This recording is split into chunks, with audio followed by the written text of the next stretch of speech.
It is great to be here. It's great to see so many here. It's also great to see so many farmers here, because I go to quite a few events where we are talking about, farming and how to change farming for the better. And there's very few farmers at it, and I think that's sort of not the message we should be sending out. For doing anything with farmers or farmland, you have to have farmers at the centre of it. So thank you for all being here, and thank you for your engagement with this project. I suppose one of the EIP model is something that gives me great source of pleasure as Minister. It's one of my areas of responsibility in the Department of Agriculture. It's evolved over the last 6, 7, 8 years from something which was very big at the time, but it was very new at the time. We'll all be familiar with projects like the Hen Harrier programme. We'll have heard of the Pearl Mussel, all these big projects. And in the early days, there was a lot of, concern, worry, fear, farmers getting involved in these sort of projects and, working, collectively with wider communities, with scientists, with ecologists and so forth. But as they've progressed, I think there's been a sense of that this is something good to do. This is something good that we can all work towards in an area, taking a land-based approach to deliver something good for not only the farms and the farmers, but also to society. So I think this is another great example of that, and particularly fits very well within our whole climate plans, and they're massively challenging, particularly for farmers, and I'm a farmer myself, and I know that sense of, please don't ask us to do anything different or anything dramatically different, because it is a big ask, and we are messing maybe with livelihoods and ways of life as well. So it's important that we get these things right, and that's why it is important that farmers are central to that.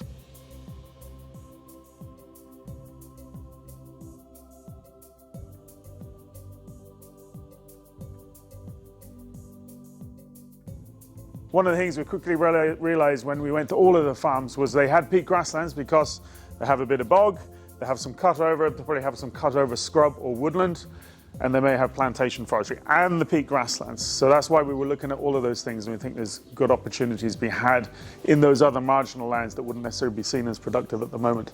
And so we call it the showroom because there's a relatively small area and we've got different plots of different things. Just to show, because if somebody asks the questions, what can you grow in re-wetted peat?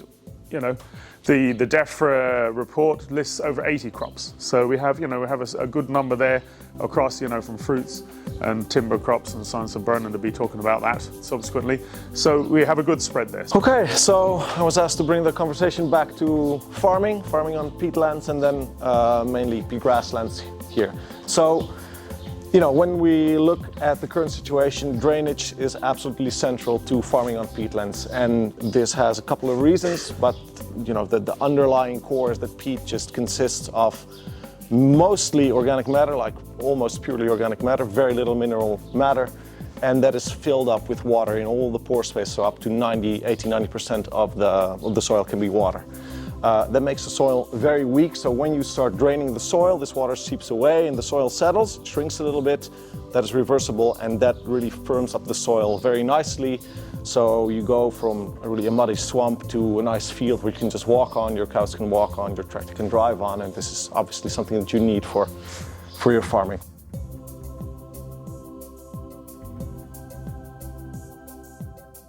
We have over 60 species that we've recorded on farms, and this is just the 20 farms in the Farm Carbon project. There's a huge diversity and variety of birds there, and that represents, I think, a lot of the diversity and variation of the habitats, specifically, I suspect, on the Farm Carbon sites. Hedgerows, the grasslands, the woodlands, the bog, the scrub, huge range of different habitats. That brings in a lot of different species, and of course not to mention the wetlands, which are particularly important. Farming birds in Ireland have done really badly. Over the last 40 years, there's been huge decline. And there is a thing called a land ethic. There is a fabric that is woven, and when it's woven right, the environment works well. When we start plucking threads out of that, it weakens the fabric. So I went out anyway. Now I was expecting, because I do a bit of bat work, lislers, which are internationally important in Ireland. Lesser horseshoe are as well, but I didn't expect to meet them here. They usually hang around the west on limestone. I came across 5 species of bat out of a resident number of 9 species that breed in the country. There was Nothing too outstanding, because, as I said, we don't know very much. You know, our knowledge of bats has been gleaned really in the last 40 years. In the Victorian times, they identified bats, but you know, if we think of bats as kind of one thing, we're very much off the mark.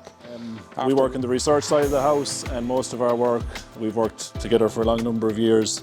All of our work, or most of our work, is on soil hydrology, so water movement in soils. So Basti and the others have explained how that is relevant for the topic in discussion today. I suppose in terms of peatland research the last number of years, I suppose what we're trying to do is guide policy on the larger scale, help guide policy, and then help out on the ground in terms of what should be going on or what the actual practical impacts are of managing the water table.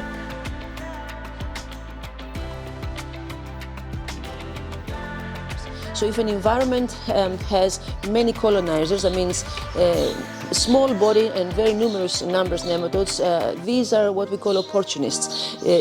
These would be mostly tolerant to environmental stresses, and that's what they call opportunists, as opposed to the persisters on the scale. So here where they see a lower number and a higher number for P here, so the persisters will be usually less in numbers, larger bodied animals, but they will be much more sensitive to environmental conditions. So if you get your sample and you have many persisters, you've got a good environment.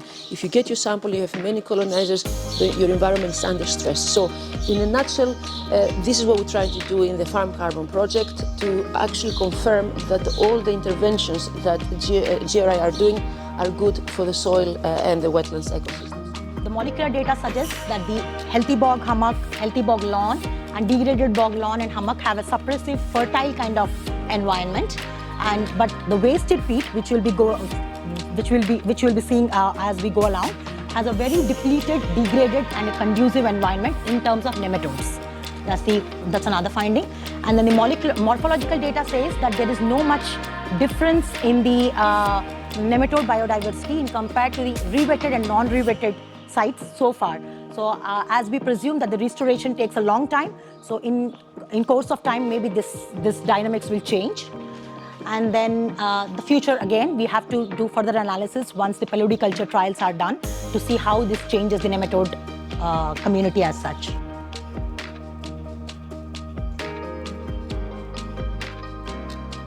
And there's an obligation in Ireland to replant land as part of the Irish law. If you cut trees down, you replant them, but there's a lot of places which never been replanted. And then there's other environmental things, even leaving aside, even go beyond a little bit pure paludiculture, a lot of peatland sites and so on, and there's runoff from them. What trees can you put in? And we're very limited because even all our trees are suffering from disease in some form or another. So you want a range. So if you just take the pure native ones, the black poplar and the aspen, there's another tree that huge, particularly the aspen, as a rewilding and remediation tree that can help. So, you know, we're talking about paludiculture here, but it goes further than that.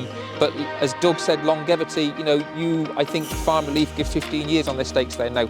A suitable hedge laid properly, 70, 80 years. It's done, it's finished. And I think in conjunction with everything, farmers generally, whether you're big or small farmer, whether you've got a bog or not got, we've all got hedges. They just want, there's grants out there, there's schemes out there, I hope they continue, and just maintain them properly for wildlife, for biodiversity, for whatever carbon, whatever reason it might be, don't we?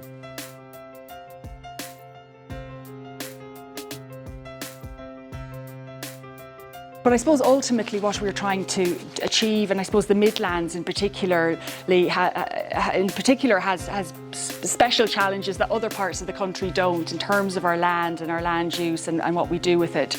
And I think that this project in itself is a really important, I suppose, first step, even though it's sort of been ongoing for a little short while, but it is a first step in that engagement on how we manage our peat, soils for the better. According to estimates, there's about, within that relatively small area, there's over 250,000 tonnes of carbon stored. So that's just, again, emphasising the key importance of bogs as carbon stores in the country. Such a small area having such a large amount of carbon. So what do? You raise the water table back up?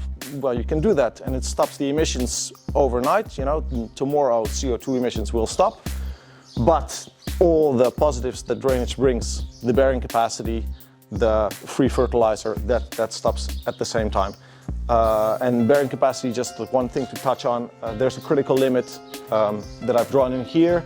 And again, here you see deep drained fields and poorly drained fields. So when you get under the critical limit, and that level, that limit for the water table is at about 40 centimeters. I'm really looking forward to seeing the sort of paludiculture side of things. I mean, that's a word a lot of people don't know what it means, and it's a new word to very many. It's something actually that came up during our programme for government negotiations, and I'm glad to see it actually now in action, and I look forward to seeing how that works in practice. Just again, the emission factors vary. So obviously, again, over past colleagues in NASCO are busy trying to get some indigenous emission factors because they're fairly broad, but essentially, depending on which figures you go off of, we're probably emitting between 700 and 1,000 tonnes of CO2 equivalent from those lands every year on an annual basis. But ultimately, we do have to make sure we bring communities with us, farming communities in particular, on this rather massive challenge around climate action, biodiversity loss, water quality. And I think if we do that right and get the right engagement and communicate clearly and just be fair and listen. It's important for us to listen as policymakers too. It's quite easy for us to roll off a whole pile of policies that work on a piece of paper based on the science, but if it doesn't work in practice and farmers don't want to engage with it, then it's really all for nothing. So I'm a true believer in proper engagement, proper listening, to be honest, from farming communities and so forth. There's a lot of money going this way. This is where a lot of the money is now going, to very targeted projects. They could be catchment-based, landscape-based, land type-based, and I think that's going to be the future direction of how we get on top of some of the challenges that face us. So really, I'm looking forward to hearing from Green Restoration Ireland this morning regarding their ambitions for the projects, where they think it's going to go.